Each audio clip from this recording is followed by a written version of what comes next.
All right. I hope I sound clear. All right. I want to share a ghost story that I encountered way back in. Actually, I had two ghost encounters. One was one was when I was in a recruit training in this army island for recruits when they get drafted or conscripted into the army, so they have to like go to this island. But anyway, I'm not to the as of this moment right now. I'm not gonna talk about the the ghost story when I was in a recruit camp. I'm gonna tell you the story when I was in the camp that I got posted to after I passed out from recruit training. After I completed about a few months being a recruit, and then you get posted on to your whatever vocations they think which is suitable for you. Well, I got posted into the sort of like the military police or the regimental police in a camp, and what we do is as a military police or regimental police, what we do is we guard the camp. We are most of the times we are in the guard room, and we guard the gates in the day. One will be standing in the guard post, looking after like cars, vehicles coming in, and like we have to like take down license plates of any construction vans or any like transportation or anything, coming in, and we just have to like write down every license plate number and everything. And sometimes there would be like majors or officers, or there would be like some conference going on, and as regimental policemen, we have to salute them and do everything. So that's like what we do at the guard post during the day. And so it's basically a very easy job or task to do. You just sit around in the guard room, stand 2 hours at the guard post, and just do the thing. And and sometimes we do have like a camp checkup. Oh yeah, my camp was it wasn't like a functional camp where there's like soldiers in there 24/7. No, it was like a reservist camp. So like it's like usually empty for like maybe a month or two, or maybe for a week or two. And sometimes if there's a in-camp training for reservists, all these like soldiers who are like in their 30s, or like myself, in my 40s, and we have to go for like reservist training, just to come back and like do our own do the training in the camp. So my camp was a reservist camp, so like there will be reservists coming in, and we have to like check their baggages, and like if they are carrying any contrabands or any drugs or anything that is not permitted in the camp, as they come in. And we make sure they don't they follow the camp's regulations and like orders. They don't like smoke around certain places. They don't mess around, that kind of thing. So we just look around and just make sure everything is like how it's supposed to be. So that was my camp, a reservist camp, and yeah, they would stay like for like maybe like the longest will be like 2 weeks, and then they're off.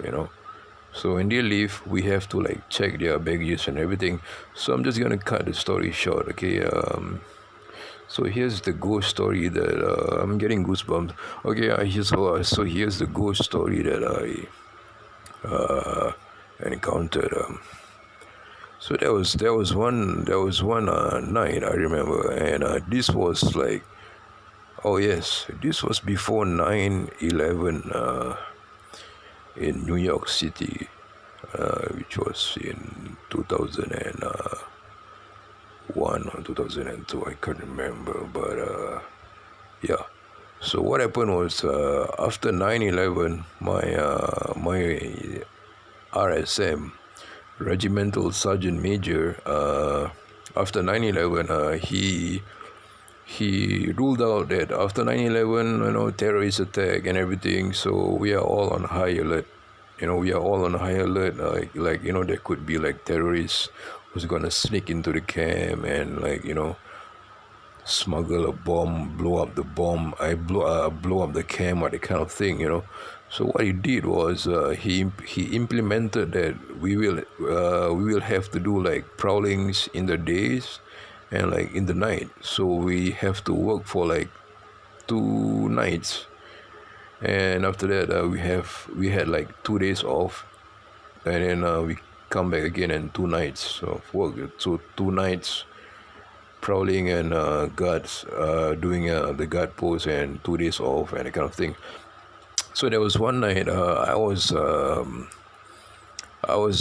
it was very late at night. I remember I was supposed to go on the prowl.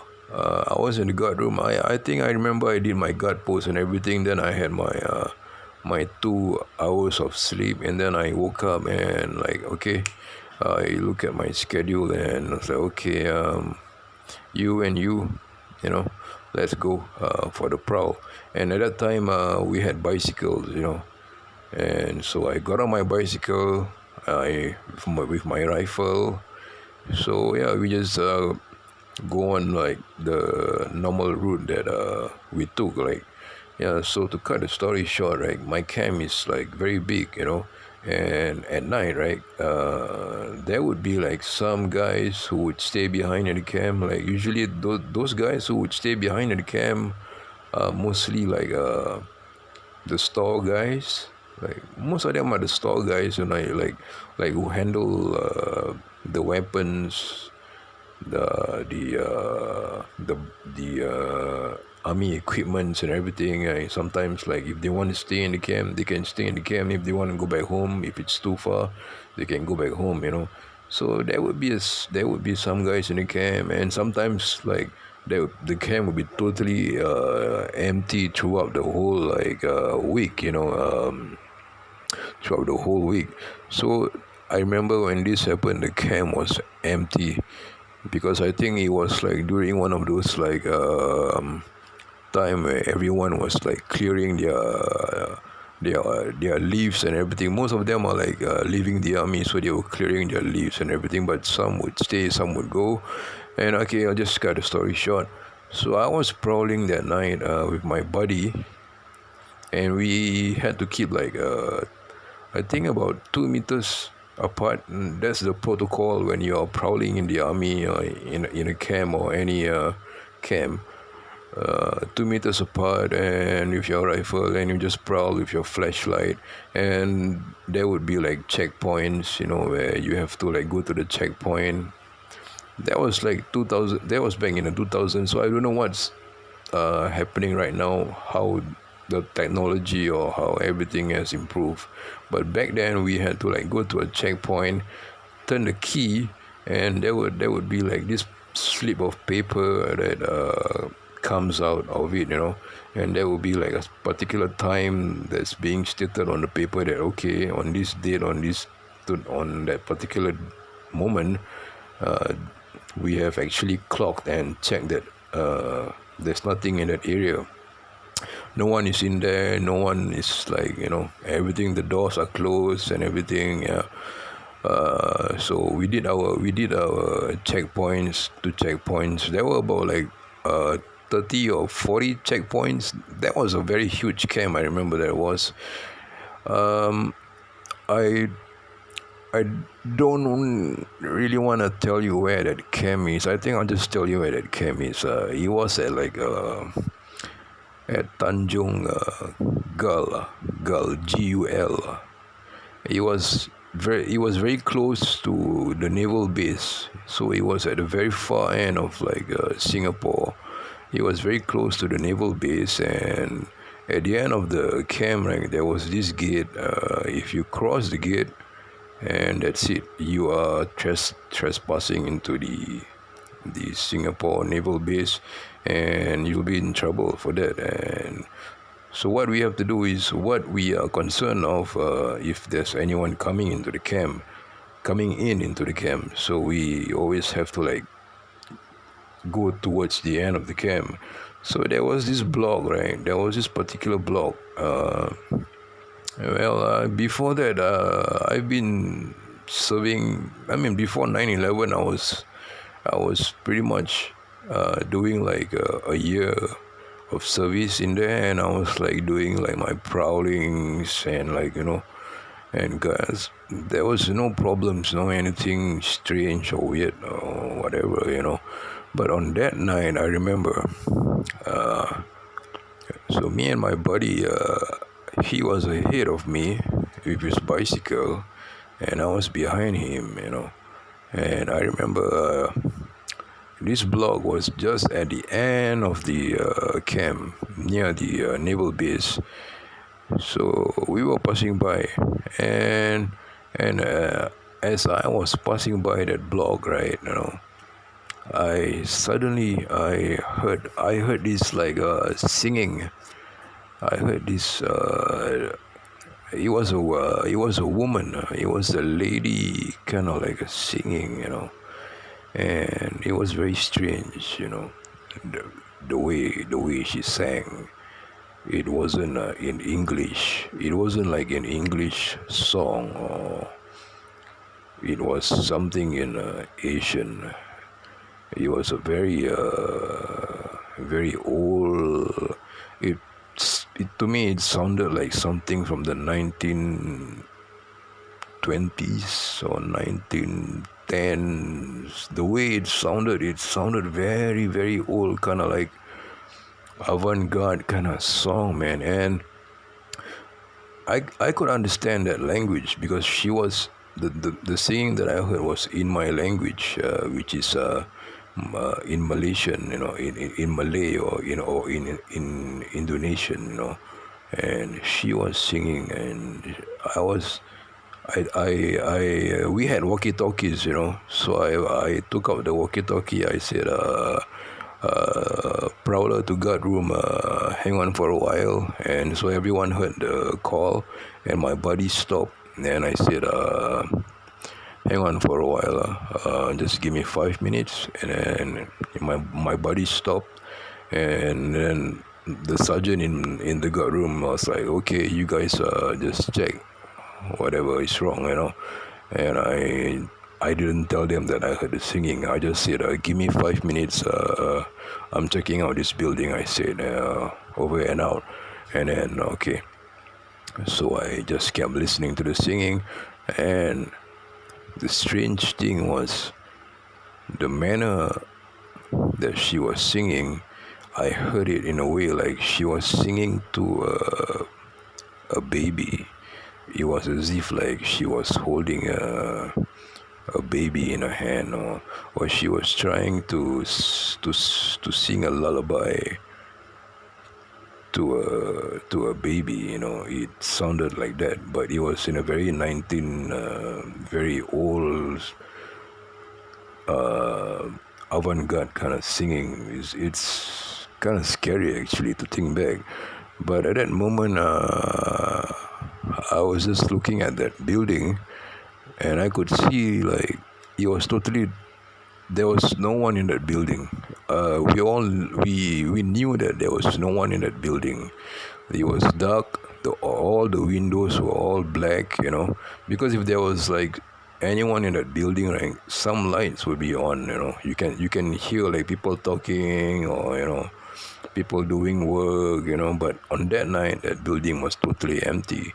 So I heard that singing. So I was just looking at that building for a while, and then and suddenly I heard like this, like something like kind of like something like something dropped in that building. I don't know whether it's a cupboard or a mirror or something. And there was a noise in that building, and then the singing stopped.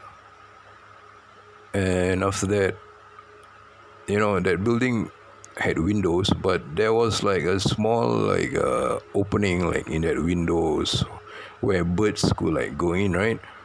And when the singing stopped and I heard that noise, right, there was this big, it was pretty much big, it was actually it was a large white barn owl. The barn owl, the one that screech like the screeching barn owl. So it just flew out of the building. I was like, wow, that was a barn owl that just flew out of that building, and I heard it singing. And then I took out my walkie-talkie and I said, RP, Prowler to guard room, nothing, it's just a bird, a barn owl in that building. And then the sergeant in the guard room like radioed back to us and said that okay, carry on. And so we carried on, and so we made our way, we did all our checkpoints, and we made our way back into the guard room. We parked our bicycles, we handed over our rifles to the guard room and everything. Take out the rifles, check if there's any rounds inside or whatsoever, and went back to sleep. So after that, I was sleeping, and to me, I was very young at that time. I was like I was 22 or 23 years old. So that singing to me was like kind of funny actually. I thought maybe it was like a prank, like maybe somebody like left the radio on, or maybe like somebody like purposely like left the radio on at night, that kind of thing. So I was like, because I knew some like bad boys, we used to like joke around, that kind of thing, play soccer, and I thought it was like a prank, so I was like, whatever, man, so I just went to sleep, and nothing, so I slept for 2 hours, and then the next 2 hours I woke up, right? So it was my turn to do the guard post duty, which is just outside the guard room, which is right at the entrance of the camp, just to make sure if there's any vehicles or any what do you call that, a unit or from any camps coming in, and we need to be sure, like, are you permitted to come into the camp or the thing. We need to like call up, like, the officer who's upstairs in the office, and yeah, there's always like a warrant officer during guard duties, and he's in his office, and he'll be the last person that to make sure if everything is okay. If anything happens, like he will come, he will make his way down to the guard room and, like, find out what happened and everything, and he will call the shots, whatsoever. So he was in his office, but sometimes he will come to the guard room and to make sure that we are doing our jobs right, and sometimes he just come and, like, have a cup of coffee, with us, with our night snacks and everything. But that night, he was just in his office. So back to what I was telling you. After my 2 hours of sleep, right? I woke up, and it was my turn to do the guard post duty. It was probably around 2 a.m. Because I remembered I heard a singing that prowling thing. It was I started prowling at 12 a.m. So I heard the singing probably at around 12:45 a.m. till I got to that block, and we had to prowl for 2 hours. So from 12 to 2, I slept from 2 to 4. So it was probably around 4 a.m. I did my guard post duty. So I was standing at the guard post, and I was looking at the guard room, and we had walkie-talkies. If there's anything, I can just radio into the guard room and inquire anything. So I was just standing at the guard post with my rifle, and I was just like walking around, and we had like a small radio in the guard post, so we don't fall asleep. So there's music playing, and I was like, yeah, just singing along, and just like walking around. And I do remember a few hours ago I heard a singing in that blog, but it never really bothered me until suddenly, when I was standing there, I stood there, and the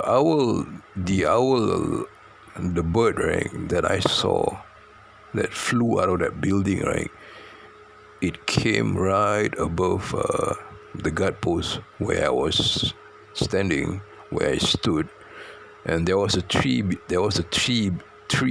this large tree behind the guard post, and the owl, right, this white barn owl, it flew just right above that tree, man, and so I was like, I was looking up at the tree, and the owl was perched on that tree, and he was looking down at me, and I was looking at it, and he was looking at me, and I was like, wow, I haven't seen a barn owl in a long time, or probably I think that was my first time seeing a barn owl, because it's such a rare sight. And I was looking at the barn owl, and the barn owl was looking back at me. And for that, it stood there for like about 2 minutes. And at that time, I was like, okay, fine, it's just a bird. So the owl flew away. And after that, I was doing my guard post duty, and then I'm done. And we slept, and then the next day it was in the morning. And oh yeah, the next day in the morning, and it was time for me to go home. So I was out of duty for 2 days. For 2 days, I was out of duty. So what happened when the camp is empty, right? The store guys will they'll be around in the day. They will just do their duties of cleaning the rifles, taking stocks of like every equipment they have, or if it depends on the officers who's like above them, like if the officers want them to like, hey, I want this equipment to be moved here, to be moved there. So in the day, like there will always be like the store guys will always be around the camp. So in the day, and so I was back from home. 2 days later, I came back to the camp, and yeah, I was came back to the camp in the morning, and then I just did my guard duty post for 2 hours. I slept, and then after that I did the prowling in the day, and then I did my 2 hours in the guard post, and then I met this sergeant one of my friends. We are close. I mean, we are kind of like. I mean, we've been like doing duties together for like a year or so, and he's a regular man. Uh, Unlike me, I was just serving my time there. So and then yeah, it was at night that he happened to be on duty that night. So I was always there. So it was one of his turns on that night that he was on duty, doing guard duty that night. And so I was like I was standing at the guard post with him, and he was doing duty that night, and he didn't tell me anything. I didn't tell him anything, And suddenly I just told him. I just told him, hey. I told him I forgot his name. He was a Chinese dude, man. He was a Chinese guy. He was probably around like 25, 26. I was 23, I think. So I told him, hey, bro, hey, man, you know, 2 nights ago, right? I passed by your block, man. I told him, I passed by your block where you work, right? There was one night I heard a lady singing at night. So I was just like asking him, did you guys like play a prank or anything like that? Then when he heard me telling him that, right, I saw his face kind of like went pale, man. It's like his face like just like he was shocked and stunned, like you. Ooh, okay, I'm getting goosebumps right now. His face was like he went like ooh, he was like stuttering. It was like you heard us singing in that block, and then I said, yeah, I mean, like I was just prowling 2 nights ago. I heard someone singing in that block. It was empty at night, and I told him, like, was that a prank? Then he told me, bro, you know what? Then I said, what? He told me that he 2 days like after that happened, right? He was there during the day, but he left at night, right? So he told me this, bro. Right now, me and my wife, his wife is pregnant at that time. His wife was pregnant at that time. Me and my wife, the night, yesterday night, he told me, yesterday night, he and his wife, they were sleeping on the bed, right? And his wife had like this, like, had a sleep paralysis, and was like, like clawing the bed, and like just like shaking him like to wake up, and she was just screaming and screaming, and he was telling me the wife saw something in her room, and he woke up, and he and his wife, both of them, saw a lady wearing a white robe, and her hair was like long all the way down to her knees. It was very long, and the face was very pale. He was very pale, and the vision, he said, was very blurry, and he was certain that it was a lady in white. And so at that moment, right, me and him, we are both Asians, right? So we knew what that was. In Asian culture, that thing is actually called sort of like a vampire, a lady vampire. They are attracted to pregnant ladies, and like they know if like a guy is walking around, and if that guy has a wife and his wife is pregnant, right? That thing might follow him. And so he was telling me this, and I was like, oh shit, man, are you serious? And he said, yeah. And then I was like, so what you gonna do, man? And then he said, I don't know, man, it's like it happened last night. And then he said, like, I'll just try he is a Buddhist, a Taoist monk. He's a Buddhist. He's a Taoist. So he said, I'll just go back home and I'll try to pray. And so we had a brief conversation about that thing, and after that he was off duty, and the next day he was back to work and back to home, and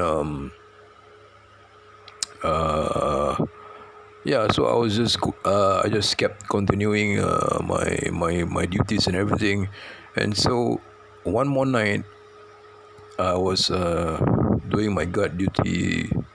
It was at night, so I did my prowl. I was doing my prowling with my buddy. I was prowling, and I passed by that block where I heard that singing, right? I just, but at that night, I heard nothing. There was no singing. There was nothing. It was quiet. So to me, I just felt like, okay. My friend told me something about that building and everything, and I was like, okay.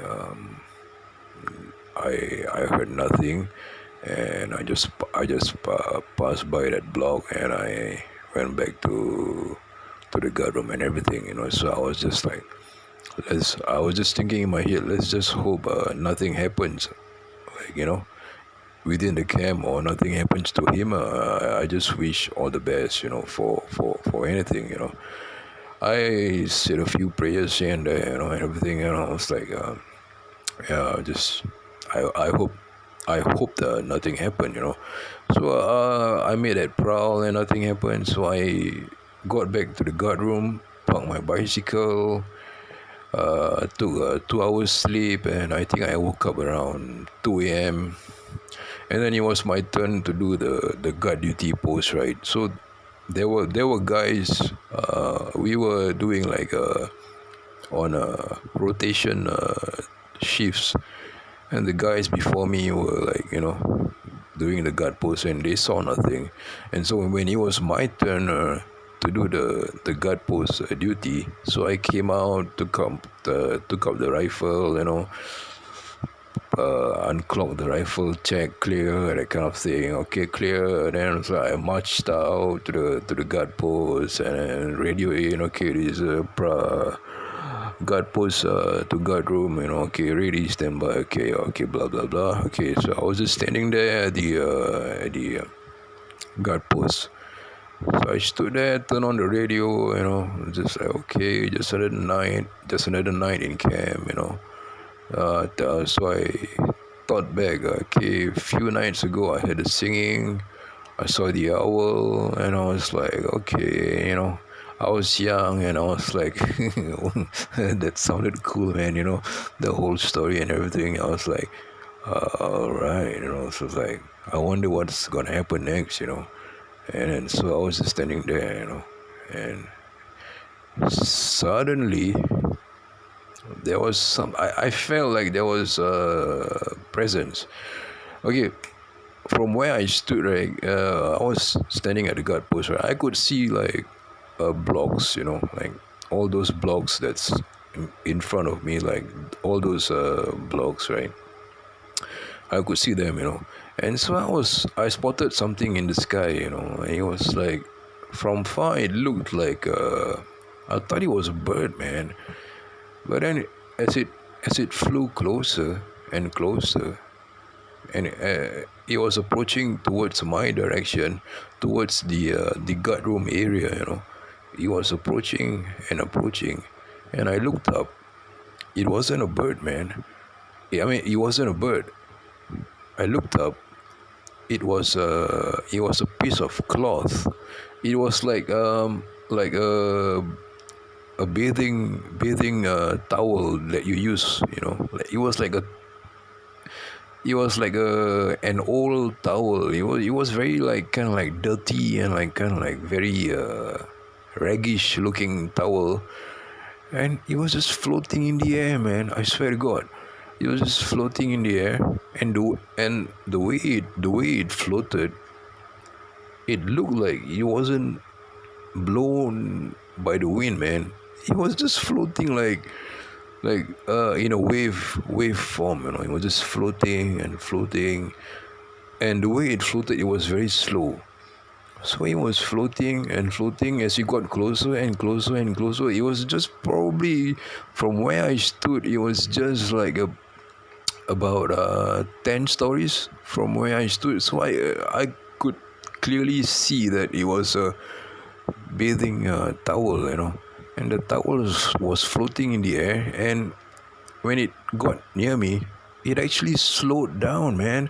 And so what I did was like I took out my walkie-talkie and I said, guard post to guard room, can you please come out right now? And then the sergeant came out, and then like everyone came out, like, you know, they all like, everyone was like, oh, what the hell is happening out there, you know? So everyone came out, and it's like I said, hey, look at that, man, you know.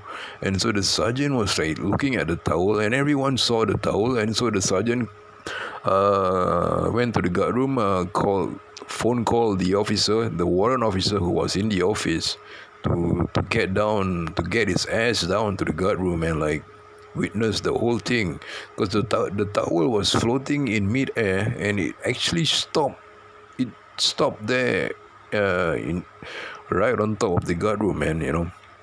And so all of us were just looking at the towel, man, you know. And so the officer came down, and everyone was looking at the towel, you know. And we were just looking at the towel, like some of us were like making jokes. Maybe it could be Aladdin or whatsoever, you know. I was like, and then it got freakier, you know, like but I mean, I was a bit trembling, you know, because I heard the singing, I saw the owl, and now it's this thing, you know. And I didn't tell anyone about what I saw or whatsoever. I just like, hey, what's with this thing, man, you know. So what happened was like the warrant officer was like, okay, don't worry, it's just some towel flying in the air. It could be the wind blowing, and the sergeant was like, yeah, it could be the wind blowing, you know, so you guys don't have to worry about anything. And but the officer was like, you know, he was making sure that, are you guys okay? Are you guys okay? Is anyone sick? Is anyone feeling strange or anything? Did anyone see anything or saw anyone, you know? And everyone's like, no, nothing, you know. And I just kept quiet, you know.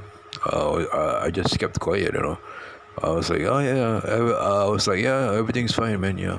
And then everything was back to normal, you know. And the towel was just floating in the air, you know, just floating in the air. And at that moment, to us, it was just like seeing something, seeing a piece of cloth, you know, just hovering in the air and flying and flying, and it flew and it flew and it flew, and it disappeared in the air. It vanished. So I had no idea where it went and whose towel was that. But um, looking back, right, you know, the okay, I gotta cut the story to where, to my friend whose wife saw the lady, right, right. So the towel flew away that night, you know, and all of us, like me, we just did our duties and everything. So everything went back to normal the next day and everything, you know. And then a few days later, the guy, the Chinese guy whom I told him I heard the singing in his blog, and he told me his wife like saw something in their house and everything.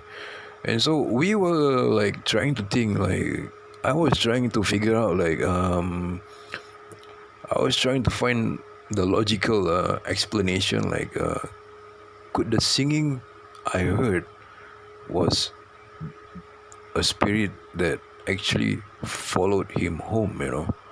And he himself had no idea, you know. He told me, he asked me, like, you heard the singing? And I was like, yeah. I told him, yeah, I heard the singing. And he was like, hey, my wife is saying like this lady in white, you know, and it's like, and everything. And then it's been happening for like 4 days. And then Then I told him, so what you gonna do next, man?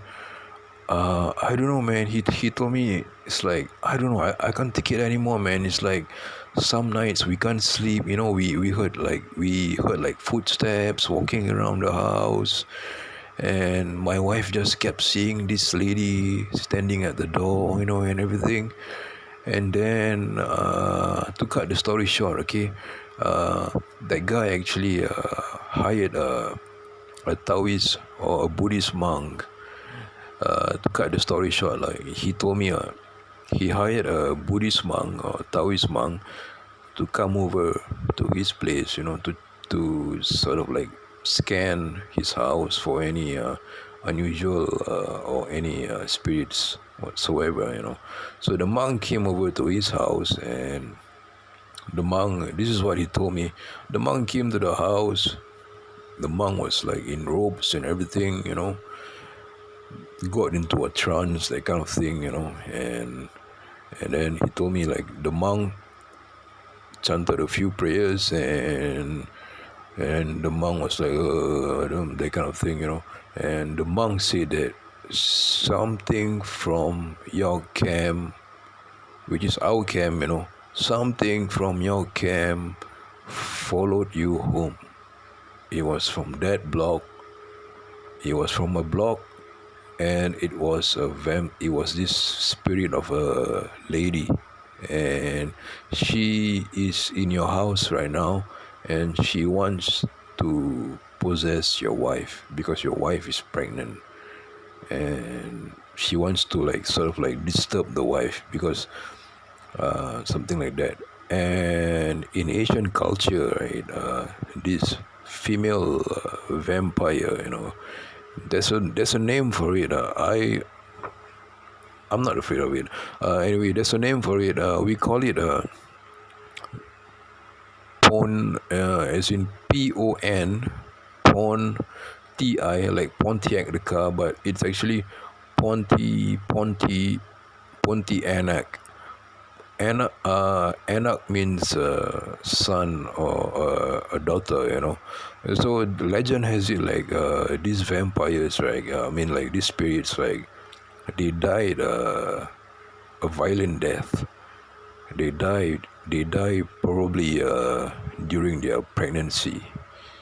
They die during their pregnancy, and they are very distressed, and then they became this like this they manifest into these spirits, you know. And some black magic practitioners actually can actually capture these spirits and actually keep them and use them to their advantage, you know, whatever they want. If the black magic magicians wanted protection uh, for himself, or if the black magician wanted to offer someone protection, you know, like okay, you want your business or to be good, or you want to be safe, or I'm talking about black magician, you know, and they would use this spirit to like look after a certain person, you know, and that is if the spirit is being kept by a black magician. But in a case where if it's like a stray one wandering around without an owner, then it's a case where it's just lingering around. And so my friend told me the story of his house, right? You know, the monk told him that spirit was actually from his camp and it followed him home. And so I asked my friend, so what happened next, man? What did you guys do, man? How did the monk handle the situation and everything? And so he told me like the monk told him get a baby, you know, that baby powder milk. Get some baby powder milk and baby bottles, fill them up, make them into milk, you know, like have a few bottles of that, you know. So he bought a few bottles of that and baby milk, and he said the monk asked for candies and like baby toys, like dolls and baby bears and like that kind of things. And you see, the Chinese Taoists, their religion, like they believe that if a spirit is attached to someone uh, or is disturbing someone, they would offer items like this, to appease the spirits, and to like give to offer the offerings, these things, and like to like tell them to like, okay, we have given you this, please go away and like not bother us anymore. And it works most of the time. These spirits will like accept the offerings, and they will just leave the owner of the house that they haunted. It works. And if it doesn't work, then the monk would try a different technique. But it actually worked. My friend told me that he bought all the milk powder, the milk, and then the toys and some candies. They put it on a big table, and the monk had some incense. He lighted some incense, burned some joss stick paper, and like they were chanting prayers and everything. It's like, yeah, whatsoever, and yeah, and the monk was offering the spirit. It was like, go away, that kind of thing. He was ringing the bell, ting ting ting ting ting ting ting, that kind of thing. And yeah, and he told me after that night, the wife said the wife was sleeping well, and after the next few nights, nothing happened in the house. It was gone. And the monk said, the monk told him, you don't have to worry anymore. The monk told him, the monk has done the job and it's gone. It's no longer there anymore. And he told me that, yeah. And he said that the singing that I heard, he told me that the singing that I heard was that it came from that building where he actually was stationed at, right? That was the thing that followed him home. And so after we did our guard duty, right? So me and him, we had a smoke break, We just sat down somewhere and like, hey, we need to talk about this, man. I want to get deeper into it, man. It's like there were two conclusions, man. I was like telling him, do you think? I was telling him, do you think that was a stray spirit? Because I told him I did see a towel floating around, man. And then I asked him, did you like left behind any towel or anything, like your personal belonging in that particular block that you were in? Any towel, Then he said no. And then I was thinking, okay, that towel didn't belong to him, and that spirit was there. And then I suddenly remembered that, okay, my camp was a reservist camp, right? And I told him, like, bro, we are in a reservist camp, right? There's like a lot of like reservists, like army guys who are like in their 40s, in their 30s, and most of them, they come in and they have to go train deep in the jungle somewhere. Sometimes they are cemeteries, sometimes they are like haunted areas where they have to actually train in the jungle. And I told him this, man. We both agreed on this. I told him, what if some reservists actually kept? What if some reservist was actually a black magician?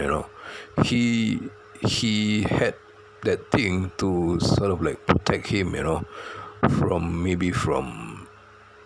any dangers or anything, from that kind of, like as a protection. He used that spirit, and then when he was done with his training and everything, he just left it there. He just left it there, and then the spirit was lingering around our camp, and he kind of agreed. He kind of agreed to my theory. He said that that's possible, man.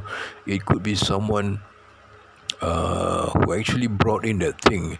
I mean, like these things, right? They could be attached to like a finger on your ring, right?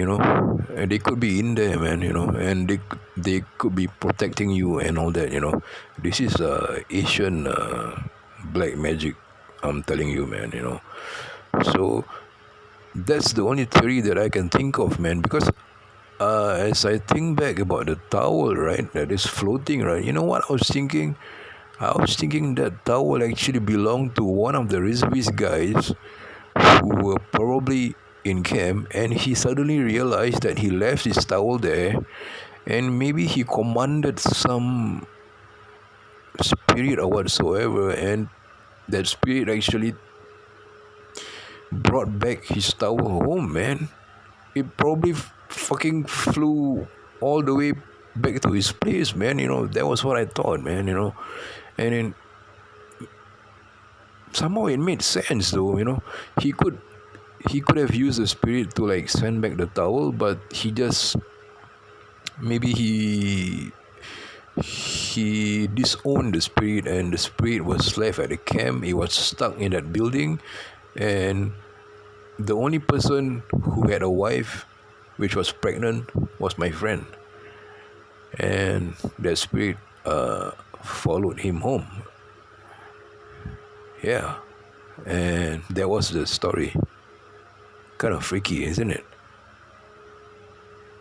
And the owl and everything.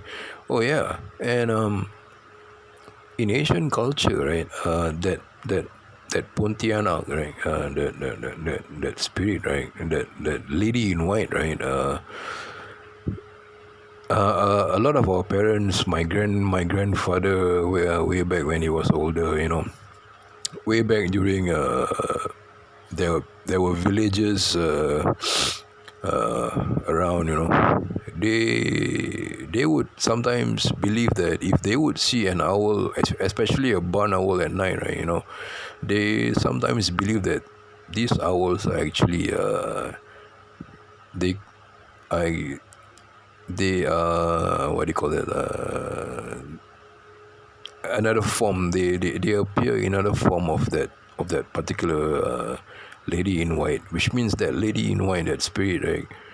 That spirit can actually shape shift into an animal, and it usually it will usually shape shift into an owl, the bird. It's a very common thing. Sometimes you see an owl at night, staring at you. You never know, man. Yeah. And so that was my ghost story, which happened in 2001, 2002, somewhere there, man. Right after 9/11, man. Yeah. Yeah, that was bad. Yeah. So yeah, that was my ghost story that I want to share.